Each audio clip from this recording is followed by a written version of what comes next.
بسم الله الرحمن الرحيم وبه نستعين. أعزائي طلبة مصر واحد بيوكيمياء، إن شاء الله تكونوا كامل على خير وتكونوا مشيتوا مليح في لي ريفيزيون. دونك سمحوا لي pour le retard dans le partage de ces cours. Donc vous êtes concernés par la physiologie cellulaire. Les cours, on a la cytosquelette, on a la communication. Donc la communication, c'est cours et nous kamlin. Et on a la partie endocytose et exocytose pour le transport membranaire. Donc نبداو بسم الله. Donc في الكور مشينا في la communication. Donc هضرنا على des notions générales, هضرنا على la divergence et convergence de la signalisation, هضرنا على les secondes messagers, هضرنا les types des ligands, soit ligands hydrophobes ou les ligands hydrophiles. Donc on a commencé dans les mécanismes de transition de signal concernant les ligands hydrophiles. قلنا c'est qu'il y avait 4 types des récepteurs. Donc on a des récepteurs couplés à la protéine G. On a des récepteurs à activité tyrosine ou la enzymatique, souvent l'activité tyrosine kinase. Également on a parlé des récepteurs liés à enzymes et on a des récepteurs, voilà, donc des récepteurs qui forment des canaux ioniques, ionotropes. Donc on a commencé dans les récepteurs couplés à la protéine G. هضرنا على la protéine G واش معناتها. donc بدينا بالريسبتور. les récepteurs قلنا عنده une structure transmembranaire formée de 7 hélices alpha. Donc avec une boucle entre l'hélice 5 et l'hélice 6, la boucle qui est la protéine G. La protéine G ou la nommée nucléotide binding protein. Donc c'est nucléotide, bien sûr c'est soit la GDP ou la GTP. Gouna, c'est que la protéine G est un hétérotrimère. Donc hétérotrimère, c'est-à-dire constitué de 3 sous-unités hétérogènes, les homa, la J alpha, J bêta et J gamma. J gamma et bêta sont non dissociables, يعني دايما يبقاو toujours associés, alors que la sous-unité alpha elle est dissociable. Donc la sous-unité alpha elle est fixée soit le JDP ou là le JTP. Donc on parle de J alpha activé lorsqu'elle fixe un JTP et de J alpha désactivé lorsqu'elle fixe un JDP. Donc, qui fixe un JDP, ترجع لها l'affinité et elle réassocie avec bêta et gamma, ou qui fixe un JTP, donc elle perd cette affinité. Donc, كيما نقولوا تطلق روحها. Donc تمشي au niveau de la membrane وين تروح. Donc elle va activer des effecteurs membranaires. هاد les effecteurs, donc هضرنا على l'effecteur الاول, هضرنا على l'activité واللي هو l'adénylate cyclase. Donc réponse induite par l'adénylate cyclase. L'adénylate cyclase est une enzyme membranaire responsable de la catalyse de la réaction qui convertit l'ATP en AMP cyclique. L'AMP cyclique est un second messager. Donc هضرنا على un type de réaction. قلنا G alpha GTP. Donc عندنا هذا الشيما هذا. Lorsque le ligand est fixé, donc le ligand هضرنا على l'adrénaline. نعرفوا l'adrénaline responsable de la glycogénolyse, c'est-à-dire la lyse de glycogène en glucose. Les responsables de l'augmentation de la glycémie, donc glucose, et يخرج via un perméase vers le sang. Donc هنا le ligand c'est l'adrénaline. L'adrénaline se fixe au niveau du récepteur, au niveau de la cellule hépatique. Donc au niveau du récepteur اللي هو récepteur couplé à la protéine G, غير fixe l'adrénaline. Donc le message passe comme des ondes. يعني يدير لي vibration au niveau de récepteur. واش راح يدير le recrutement. Donc هذه la protéine G تكون بعيدة شوية, donc elle elle est recrutée. Donc, elle se rapproche et s'attache au niveau de la boucle entre l'hélice 5 et l'hélice 6 dans le récepteur.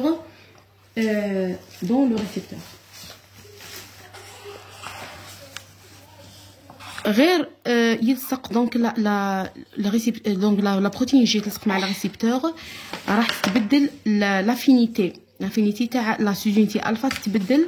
دونك واش راح يصرى تبيردي هذاك الجي دي بي، يعني لافينيتي تاع جي دي بي تروح تولي افان بور لا جي تي بي. يصرى لنا ان ايشانج جي دي بي بار جي تي بي. لورسك لا جي الفا فيكس ان جي تي بي donc elle passe au niveau de la membrane. Ça sera comme une diffusion dans la membrane latérale au niveau de la membrane. Donc, il active l'effecteur adénylate cyclase. Il dit l'ATP حولها للامبي cyclique اللي هو un second messager. Donc, c'est un second messager. Le second messager, la première protéine activée, c'est une protéine de la famille des protéines kinase A. Qu'on inactive tous les actifs. هذا بحد يعني بدوره راح ياكتيفي الفوسفوريلاز بي، تكون اناكتيف تولي فوسفوريلاز بي اكتيف، ومن بعد جليكوجين فوسفوريلاز بي اناكتيف تولي جليكوجين فوسفوريلاز بي اكتيف، اي اللي يدير اللي يحول لي ولا يدير لا ليز جليكوجين اون glucose. Bien sûr, d'une référence à l'autre, on trouve parfois des différences parce qu'il y avait des étapes intermédiaires. مثلا نشوفوا هنا il mentionne une phosphorylase, c'est la phosphorylase A. Entre B et glycogène phosphorylase B, donc entre هذه ال A et le B عندنا حاجة يقول لها phosphorylase A. المهم نتوما اعتمدوا هذا le schéma pour les révisions.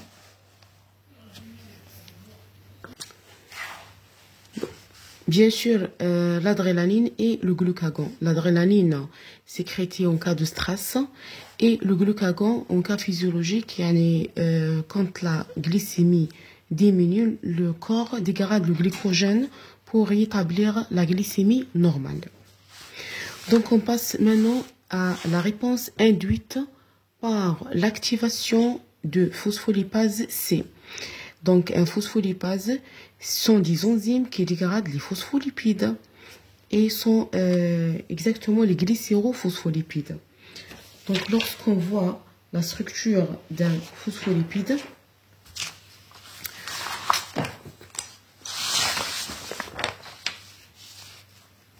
donc un phospholipide est constitué d'une molécule de glycérol, il est stérifié par deux acides gras. Et le troisième carbone de glycérol est stérifié par un phosphate. Le phosphate lui-même est stérifié par une molécule supplémentaire X.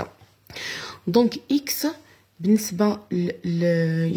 ce cas-là, c'est l'inositol diphosphaté, inositol qui porte deux phosphates.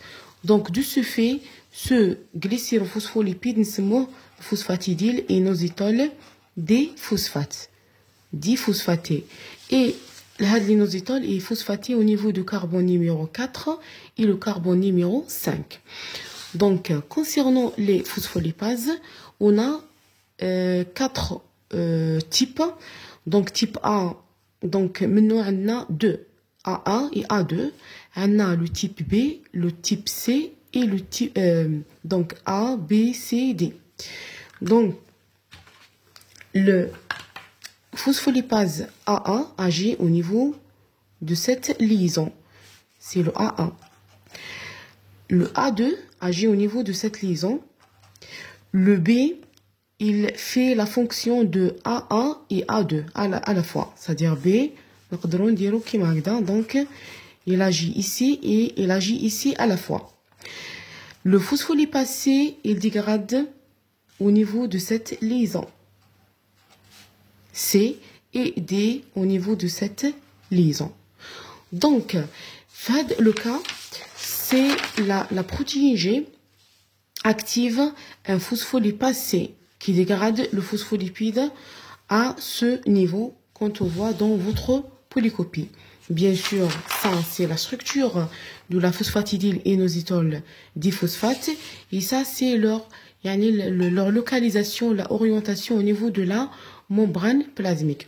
Bien sûr, là, il y avait une erreur normalement, c'est ici. C'est-à-dire dans la monocouche interne. Donc, deux acides gras. Et dans l'autre cas, il y avait d'autres acides gras, bien sûr, et d'autres phospholipides. Donc, Hada, il est orienté vers la face cytoplasmique. Donc, je vous la phospholipase C est une enzyme membranaire qui hydrolyse le phospholipide membranaire, le phosphatidyl'inositol diphosphate PIP2 en diacylglycérol DAG et inositol IP3 selon la réaction illustrée, et vous avez la réaction. Donc, voilà. J'ai cette planche. Alors, on a des ligands. Certains ligands, exemple la vasopressine A1. Ce n'est pas A2. A2, c'est-à-dire, il active l'adényle lacticlase. Mais l'A1, il active le phospholipase C. Donc, le ligand fixe au niveau de récepteurs de type couplé à la protéine G, RCPG. Lorsque le ligand fixe, comme on a dit, il induit une vibration au niveau du récepteur. C'est-à-dire que la vibration qui passe comme des ondes, chaque موجة. Donc, elle va activer la protéine G. Elle est recrutée. Donc, la protéine G recrute au niveau de cette boucle ici. Donc, l'affinité de la conformation de la susunité alpha, du fait que alpha toulé, elles perdent leur affinité à la JTP et elles fixent un JTP, c'est-à-dire devient affin pour la JTP. Lorsque la alpha fixe un JTP, elles perdent leur affinité pour les deux sous-unités bêta et gamma.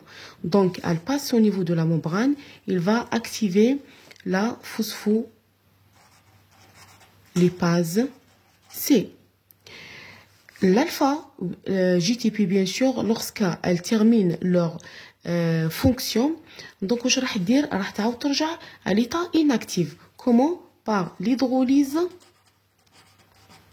de JTP en JDP. C'est une activité hydrolytique. D'accord? Donc, JTPase. On va dire l'hydrolyse et ça va être refixé au niveau de bêta et gamma. Et bien sûr, là, c'est bon, c'est-à-dire elle est retirée de récepteur RCPG. Donc, concernant le phospholipase C, donc ici va cliver ou la dégrader la phosphatidyl'inositol diphosphate PIP2 en deux secondes messagers en DAG, reste bien sûr attaché au niveau de la membrane, et en IP3. Donc, la liaison ici, Hada c'est le IP3 ou Hada c'est le DAG. Le IP3 diffuse au niveau du cytoplasme et il a des récepteurs au niveau du réticulum endoplasmique lisse, exactement au niveau du compartiment sarcoplasmique, qui est un réservoir de calcium. Donc, le canal est constitué de 4 sous-unités initialement fermées. Lorsque le IP3 vers la partie cytoplasmique de ces 4 sous-unités, donc, elle peut former, la partie extérieure ici, forme un récepteur spécifique à l'inositol triphosphate, le second messager. Lorsque le inositol fixe au niveau du récepteur, donc les 4 sous-unités se réorganisent, on a un canal ouvert. Ce canal permet la libération de calcium au niveau du cytoplasme. Donc le calcium ne circule pas librement au niveau du cytoplasme, mais elle a une véhicule.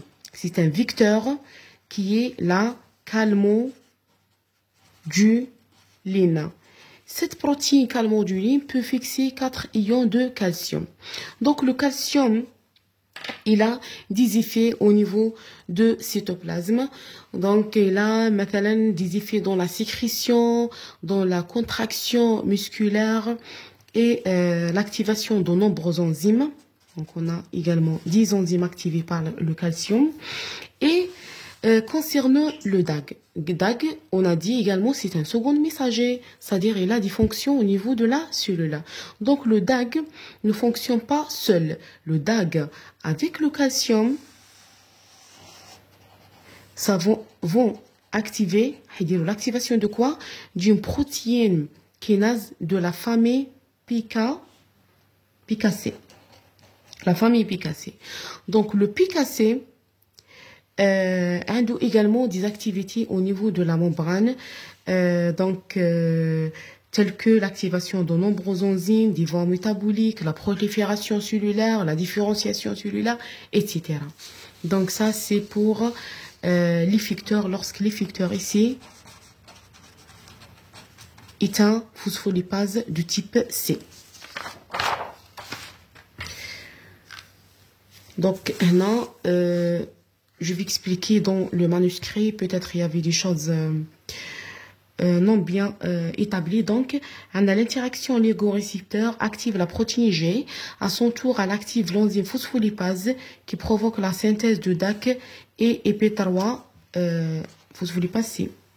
Ce dernier diffuse. Donc, je connais la diffusion, c'est le EP3. Donc, il diffuse dans le cytoplasme et interagit avec son récepteur qui est un canal calcique constitué de 4 sous-unités présents à la surface de réticulum endoplasmique lisse. C'est le compartiment sarcoplasmique. Après la fixation du ligand, les 4 sous-unités se réorganisent. On a un canal ouvert permet la libération de calcium dans le cytoplasme. Le calcium libéré se lie à une protéine cytoplasmique nommée la calmoduline et active de nombreuses enzymes. Le DAG, à son tour, intervient avec l'enzyme le calcium dans l'activation d'une famille de kinases appelée protéine kinase C, responsable de l'activation de nombreuses enzymes régulatrices du métabolisme et de la prolifération cellulaire. Donc voilà le schéma.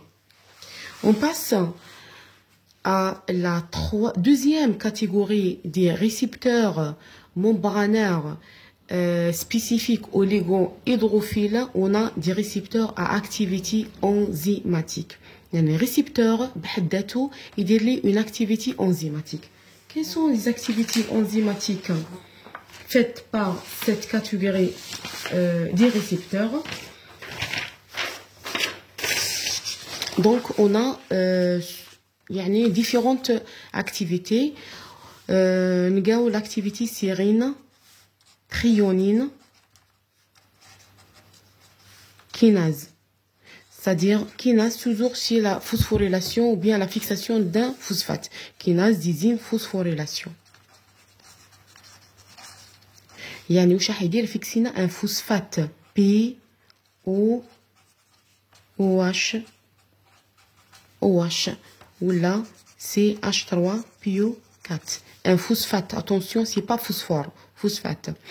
Donc la phosphorylation représente un point clé pour l'activation et c'est-à-dire l'activation de la signalisation ou la cascade de signalisation. L'autre activité enzymatique, l'activité protéase. Un clivage protéasique, c'est que de nombreuses protéines, lorsque clivées, تولي active. مثلا le clivage de l'insuline يكون non active كي نديروا له un clivage de la molécule يولي active. مثلا les protéines de complément, etc. Les protéines de l'apoptose. Et يعني on a beaucoup. On a une activité également guanylate cyclase. C'est quoi guanylate cyclase? C'est la conversion de JTP en GMP cyclique. Comme je fais la cyclase, l'ATP, on a un P cyclique. Alors ici, guanylate cyclase, c'est la JTP atteint la GMP cyclique. Donc la GMP cyclique est un second messager. On a également une activité phosphatase. phosphatase, العكس تاع الكيناز ou la phosphorylase, phosphatase, donc il enlève un phosphate. Également, il y avait de nombreuses protéines activées par la déphosphorylation, par diphosphatase. Maintenant, les protéines qui régulent le cycle cellulaire. Et le plus souvent de ces activités, c'est l'activité tyrosine kinase. L'activité tyrosine kinase, donc, qui va être détaillée dans cette partie. On a les récepteurs tyrosine kinase. Les récepteurs tyrosine kinase, donc, sont des récepteurs qui font la phosphorylation de kinase. Les kinases, souvent, on gaufre la partie cytoplasmique du récepteur. Donc, les récepteurs sont dits dimères. Donc, un grand nombre de processus biologiques, à savoir la prolifération cellulaire, différenciation, etc., sont contrôlés par la phosphorylation des tyrosines présentes dans les chaînes polypeptidiques de certains récepteurs nommés récepteurs tyrosine kinase. Les récepteurs sont dits dimères.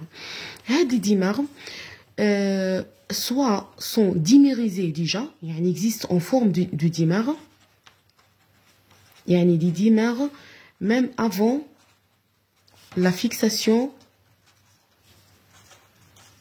du ligand, ou bien dimérisés après la fixation de ligand. L'exemple de la dimérisation après la fixation du ligand, il y en a des récepteurs de l'insuline. Le récepteur de l'insuline. Donc, ce récepteur est constitué de deux sous-unités. Ce sont des dimères. La sous-unité, en réalité, donc on a la membrane de la cellule. Donc, on a une sous-unité comme ça. Donc on a la partie extracellulaire, la partie transmembranaire et une partie cytoplasmique. De cette façon. Ici, on a des liens bisulfures, donc des pentes SS, bisulfures, qui font la liaison entre cette partie, le domaine, ou la chaîne. D'accord? Mais en général, on symbolise le symbole directement comme ça. La forme.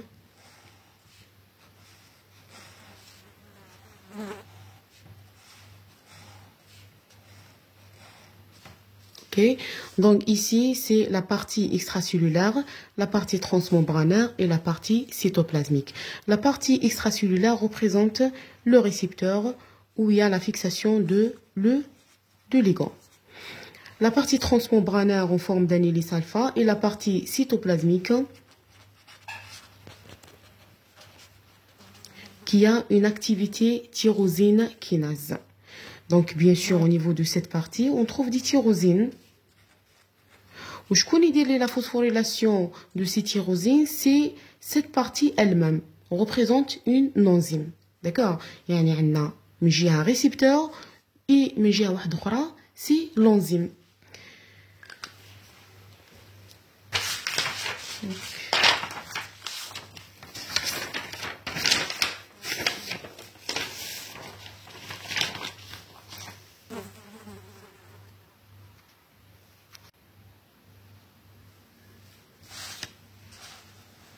Donc, le mécanisme du fait que, c'est-à-dire la sous-unité 1 fait la phosphorylation de la sous-unité 2 et la sous-unité 2 fait la phosphorylation de la sous-unité 1.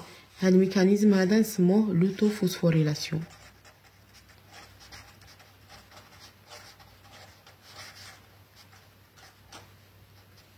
Auto, c'est-à-dire d'ati, et phosphorylation, récepteur et de la phosphorylation de lui-même.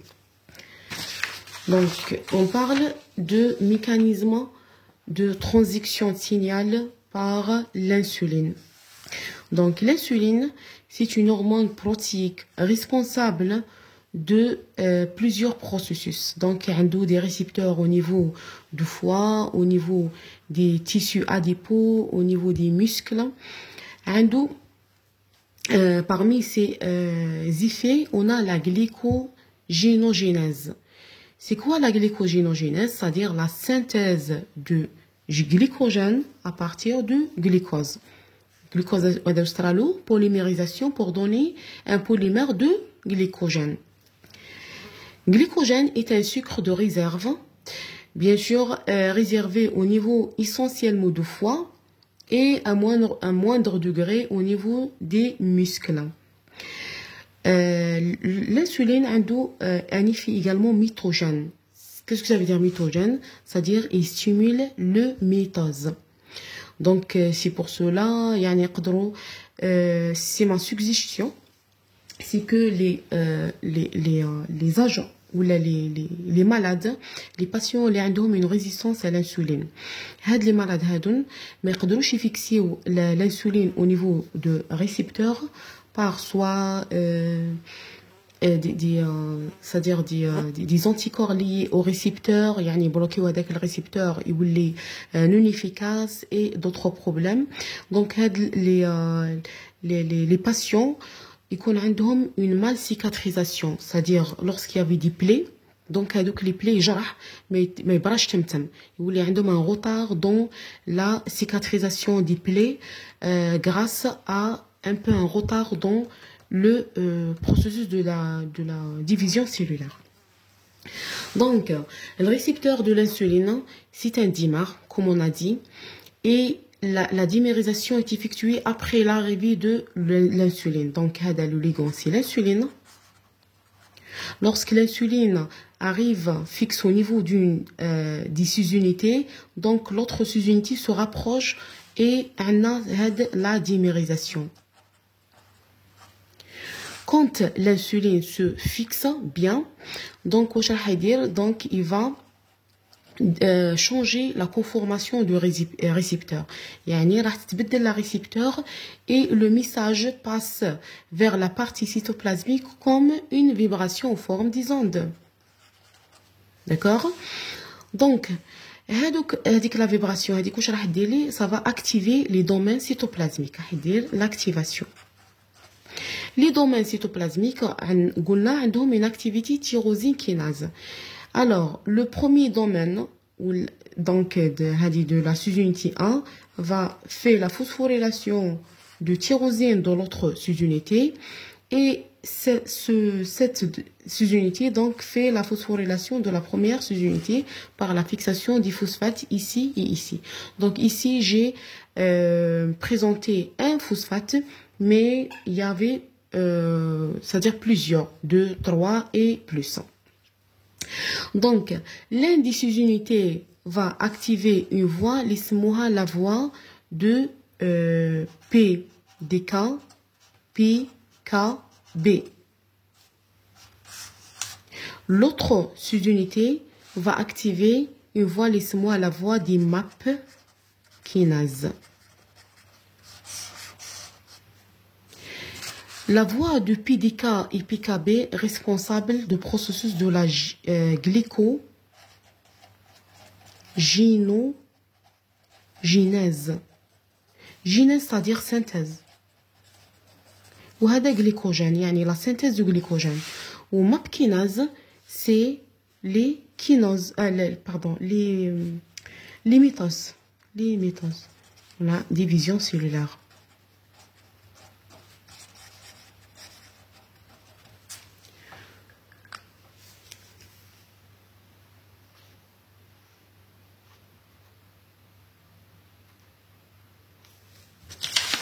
Donc, on va dire un peu l'explication de ces deux voies. Donc, ici, je rétablis le récepteur pour expliquer le cascade de signalisation.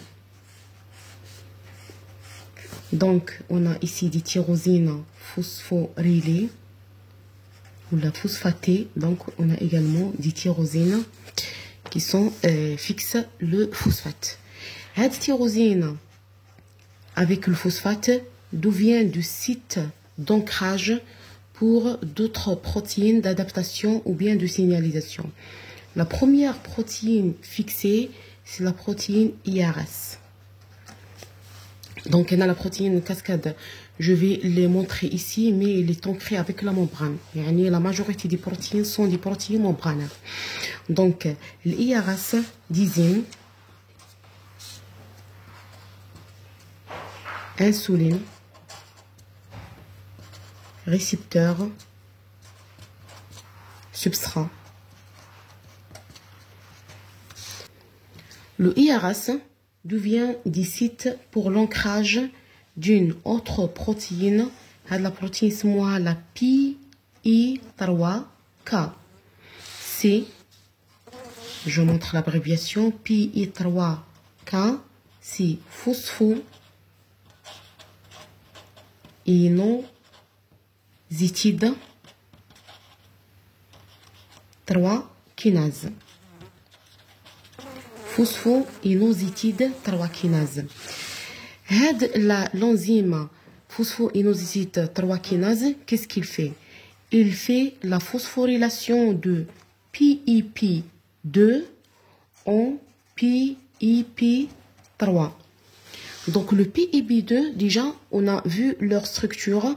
Donc c'est un glycérophospholipide ancré au niveau de la face interne de la membrane. Donc le troisième carbone de glycérol est phosphorylé par, bien sûr, un phosphate. Avec le phosphate, il fixe un inositol diphosphaté au niveau du carbone numéro 4 et 5. Normalement, on a le 4 et 5. D'accord? Donc, le PIP3K راح يزيد يدير لي phosphorylation تاع ال PIP2 en PIP3. راح يزيد لي un phosphate ici. D'accord? Donc, le PIP3 généré, ça, il va activer une protéine nommée la PDK. La PDK désigne phosphoinositide dependent kinase. Phosphoinositide dependent kinase. Le PDK activé, donc, va activer la protéine kinase PKB. C'est une famille de protéines kinase PKB. C'est pour cela cette voie est nommée PDK, PKB. Ou là, il se voit également la PI3K, AKT. Ou je mets AKT. AKT, il y a PKB. Donc, le PKB ou la AKT, c'est la même chose. C'est la même chose. Donc, c'était trouvé au niveau de nombreuses c'est-à-dire voies de signalisation. La protéine AKT ou la PKB, c'est la même chose. Donc, je reviens à votre polycopie. La polycopie, la page 45, qu'il y a une erreur à rectifier. Donc, on a comme une image le groupe.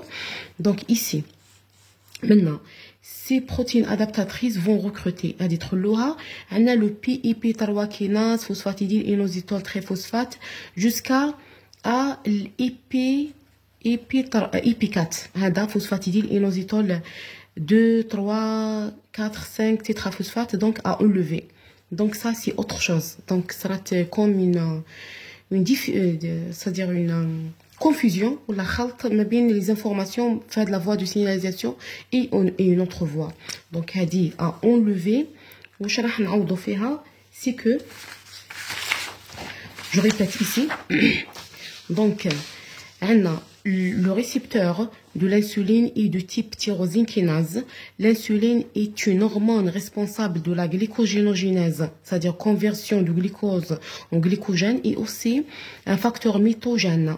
Donc après la fixation de l'insuline sur le récepteur, il y aura la dimérisation des deux chaînes de ce récepteur et activation par phosphorylation des tyrosines du domaine catalytique. Les domaines catalytiques, les domaines existent au niveau de la partie cytoplasmique. L'un des sous-unités fixe des protéines adaptatrices nommées IRS au niveau du tyrosine phosphorylée, c'est un site d'ancrage. D'accord? Ces protéines adaptatrices vont recruter quoi? Recruter le phosphoinositide 3 kinase, le PI3K. Le PI3K catalyse le kinase, c'est-à-dire la phosphorylation de PIP2 en PIP3. Phosphatidyl'inositol diphosphate, يحولوا phosphatidyl'inositol 3-phosphate. Il existe au niveau de la membrane. D'accord? Donc le phosphatidyl'inositol triphosphate, il active la PDK. Et le PDK active lui-même la PKB. قلنا هاد la voie اسمها PDK PKB ou la PI3K AKT. D'accord? Il y a en fait PKB هو نفسه AKT alors que le PI3K il active la PDK كما شفنا هنا. c'est-à-dire هذا le PI3K يعني يروح le PIP2 يرجع PIP3 PIP3 il active la PDK يعني هذه هي la voie. Donc يختصروها سواء هكذا ولا par cette appellation. Donc l'autre sous-unité phosphorylée tyrosine راح يدير لي la voie MAP kinase. Cette voie MAP kinase commence à lier des protéines de signalisation ou des protéines adaptatrices. Ces protéines sont membranaires. Donc la première protéine activée par la tyrosine phosphorylée ou la phosphatée, c'est une protéine de la famille. Donc la protéine est SH2 B1. SH2B1. هاد la protéine تنتمي appartient à une famille, اسمها la famille de Sark homologie 2. Donc la Sark homologie 2, l'autre sous-unité de récepteurs activés fixera au niveau de leur tyrosine phosphorylée des protéines adaptatrices en cascade. Recrutement des protéines est effectué par leur phosphorylation. Donc à chaque fois, protéine, elle phosphoryle une autre protéine ou sera là le recrutement, c'est-à-dire un changement de la conformation et la fixation. Les premières protéines sont les protéines appartiennent à la famille SH2, c'est-à-dire Sark homologie 2. C'est une famille de protéines qui présente un domaine protéique commun, comporte un feuillet de 3 brins bêta et 2 hélices alpha. بمعنى هاد la famille, c'est une famille كي نقولوا une famille حنا بالنسبة pour les gens عندهم نفس اللقب. D'accord? Alors que هاد les protéines على دخلوهم dans une même famille parce عندهم هاد الدومين qui est commun مشترك ما بين toutes les protéines. Donc ici عندنا peut-être سي terminal وهذه سي interminal. المهم هاد الجزء هذا يكون مشترك ما بين toutes les protéines. Le reste ما يهمنيش. هنا يعني combien d'hélices, combien de est-ce que كبيرة صغيرة. L'essentiel c'est que la protéine عندها هاد le domaine هذا comporte quoi? Comporte un feuillet de 3 brins. Donc نشوفوا البران الأول, brin 2 تاع اسمهم des brins bêta. L'ensemble des brins يعطي feuillet ورقة. Alors que l'ombre des hélices, on a 2 hélices de type alpha. Vous voyez donc un feuillet fait 3 brins avec 2 hélices. Donc il y a la famille, c'est moi la famille Sark homologie 2. Ok? Donc من بين هاد les protéines de Sark homologie 2 on a la première la protéine SH2B1.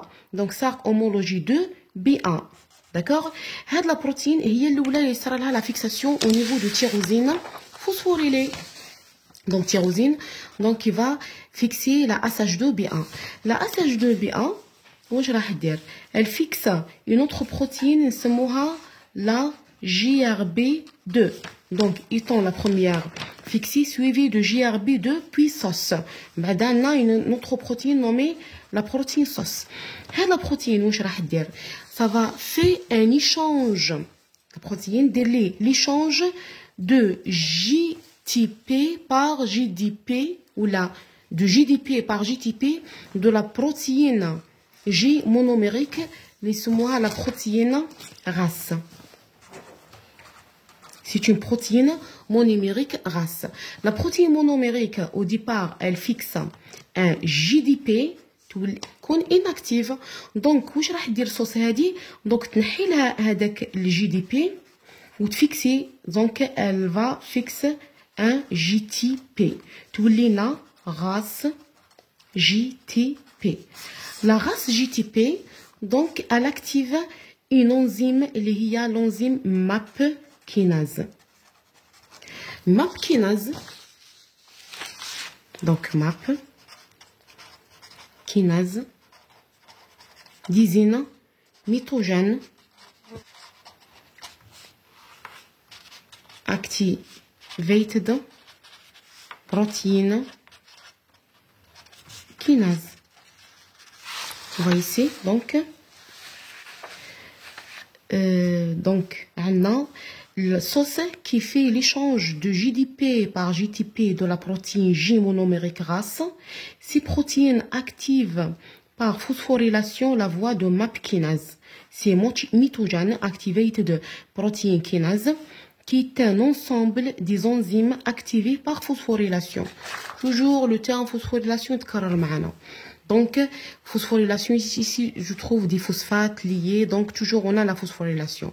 Donc, on a le MAP kinase. MAP kinase, il va activer par phosphorylation une autre protéine liée à MAP kinase.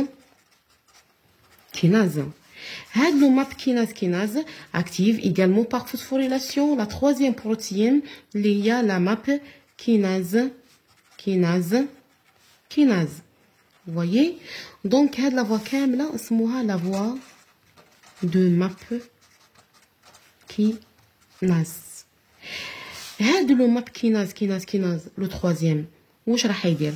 Donc, il sert comme un, c'est-à-dire il active l'activation des facteurs de transcription responsables de régulation de cycle cellulaire. Je mets la régulation du cycle cellulaire. Le cycle cellulaire, il comporte une phase G0. La phase cyclique, c'est-à-dire du cycle, on a la phase J1, on a la phase S de la multiplication de l'ADN, la phase J2 de la préparation pour le mitose. De fait, c'est-à-dire pour que la cellule rentre تنتقل من J0 vers la phase J1 لازم لها une régulation. Elle est hautement régulée. Ok, donc on a la voie des MAP kinase pour activer des protéines cyclines dependent kinase ou là des cyclines avec des enzymes cycline dependent kinase peut-être vu dans les posters qui montrent le cycle cellulaire. Donc, pour la régulation ou la signalisation effectuée par l'insuline.